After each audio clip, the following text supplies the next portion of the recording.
Oke teman-teman, ketemu lagi di channel Misteri Sumatera 01. Hari ini kita akan membicarakan tentang Bhairawa Tantra, tapi yang masuk jalur politik, yang biasa kami sebut jalur politik sinkretik dalam Bhairawa Tantra Nusantara. Oke, zaman dulu ini sangat dibutuhkan teman-teman ya.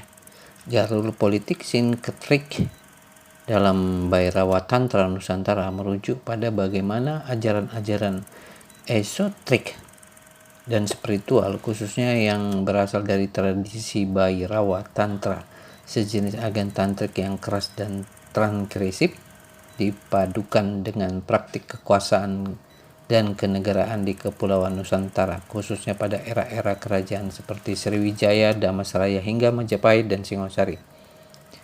Oke, kita akan sampaikan beberapa contoh.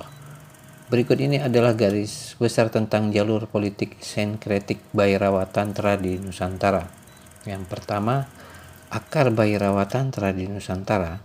Bhairawa adalah cabang dari Tantra dengan nuansa kaula kiri, Famajra, yang mengandung elemen transgresi, mematahkan tabu untuk mencapai pembebasan.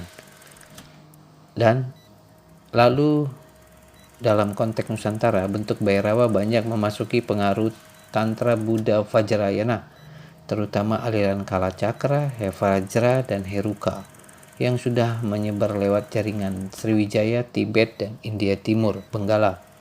Dihibridkan dengan kepercayaan lokal seperti pemujaan roh nenek moyang, kultus naga, dan animisme dan Austronesia.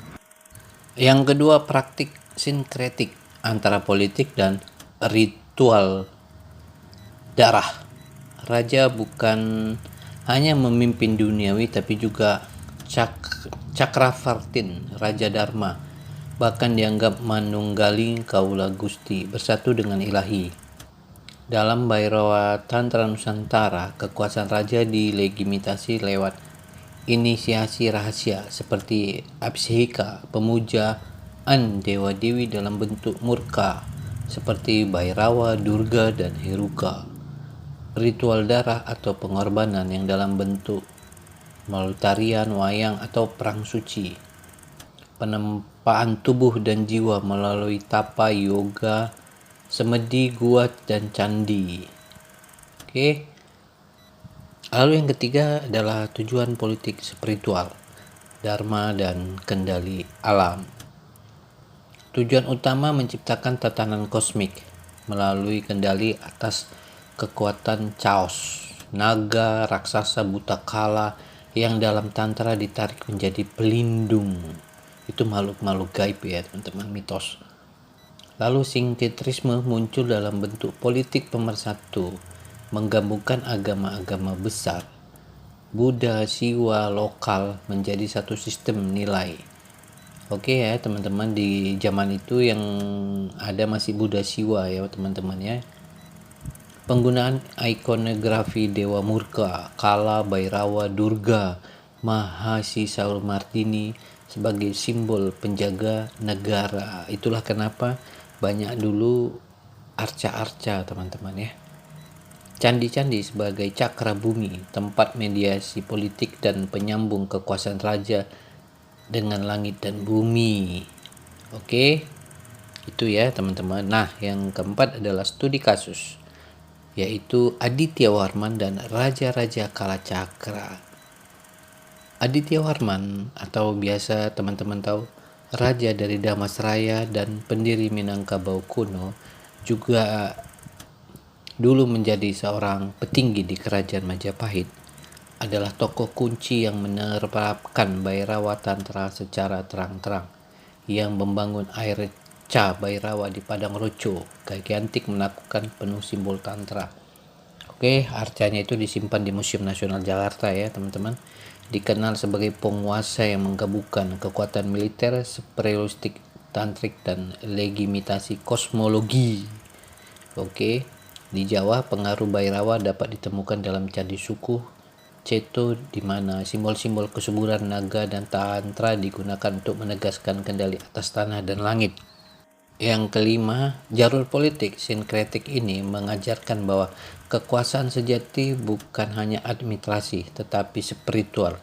Raja adalah penjaga keseimbangan antara dunia nyata dan tak kasat mata ya teman-teman. Kata tak kasat mata ini berarti dunia gaib. Dalam konteks hari ini, jalur ini bisa dibaca sebagai ajakan untuk membangun kebudayaan politik yang holistik, yang menyadari pentingnya kesadaran ritual publik dan penjagaan dharma dalam kekuasaan. Bisa menjadi sumber inspirasi dalam merumuskan filsafat kebangsaan alternatif yang tak sepenuhnya sekuler tapi juga tidak teokratik, melainkan berakar pada kearifan spiritual bumi Nusantara. Yang perlu diperhatikan teman-teman dalam Bhairawa Tantra Nusantara, khususnya kekuasaan raja dilegitimasi lewat ritual darah atau pengorbanan, karena darah adalah kekuatan dalam Bhairawa Tantra. Oke para teman-teman ya. Ini bisa dilihat dari akal filosofi dan politik Bhairawa Tantra, terutama dalam konteks Nusantara yang mengintervensikan warisan megalitik dan tantraisme murka.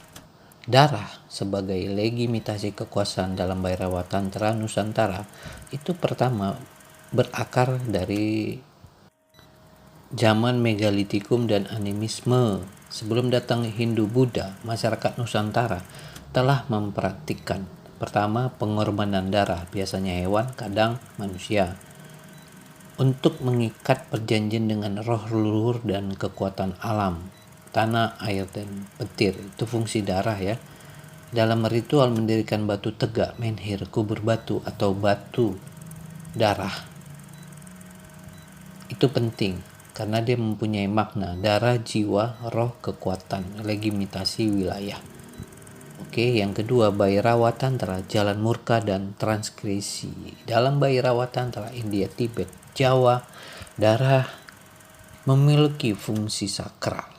Pemujaan Bhairawa, Vajra Bhairawa, Heruka sering melibatkan kepala atau tengkorak, darah, bahkan kepala manusia. Dan itu banyak terjadi di zaman-zaman dahulu ya teman-teman. Oke, bahkan di Nias saja masih ada dulu itu zaman-zaman Belanda kan. Ritual Pancamakara mengandung unsur darah dan pengorbanan. Oke, mulai daging, anggur hingga darah. Bhairawa bukan hanya dewa, tapi ACPC, kekuasaan murka yang mengatasi hukum biasa, di mana maknanya adalah darah, kekuatan hidup tertinggi, syarat mengakses kekuasaan supranatural. Jadi darah itu bisa masuk ke alam gaib ya teman-teman. Kenapa kadang-kadang pemujaan Bhairawa Tantra ini sangat dibutuhkan darah, yaitu dia untuk bisa masuk. Dan kadang ada yang berusaha menguasai kekuatan alam gaib, alam supranatural. Jadi kalau raja itu bukan hanya menguasai politik atau suatu negara, tapi dia juga masuk ke wilayah gaib, supranatural. Oke ya.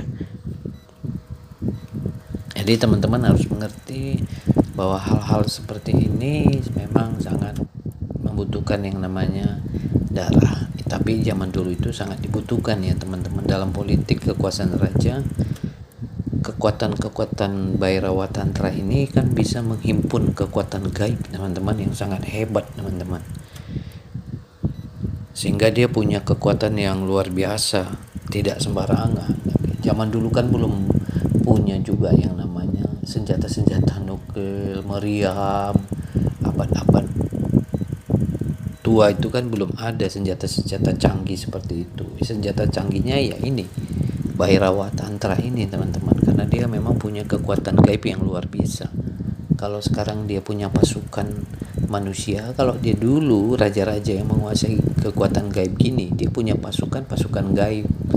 Dan mitos-mitos seperti itu kan sering terjadi. Sehingga teman-teman harus bisa membedakan kenapa dulu dibutuhkan, ya karena memang zamannya. Kalau sekarang kan tidak bisa lagi, karena zaman sekarang sudah beda. Sekarang banyak senjata-senjata canggih, pesawat-pesawat tempur.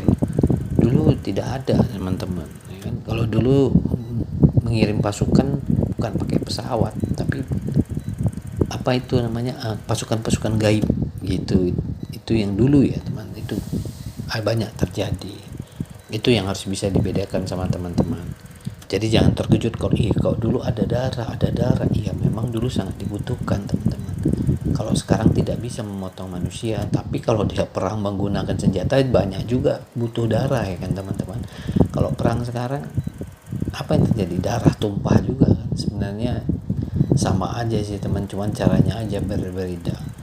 Dulu kalau perang pakai kekuatan gaib perlu tumbal, akan ada kekuatan baik. Sekarang kalau beli senjata harus ada uang, tapi kalau perang dia butuh darah juga karena akan ada manusia yang terbunuh.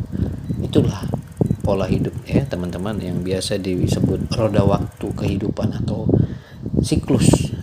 Oke, sampai di sini aja dulu ya untuk episode ini teman-teman. Ikuti terus teman-teman, kami akan bahas kekuatan-kekuatan Bhairawa Tantra garis keras ini, sehingga nanti teman-teman bisa lihat bagaimana kekuatan-kekuatan gaib itu dulu dibutuhkan dalam perang. Jangan lupa like, comment, dan subscribe.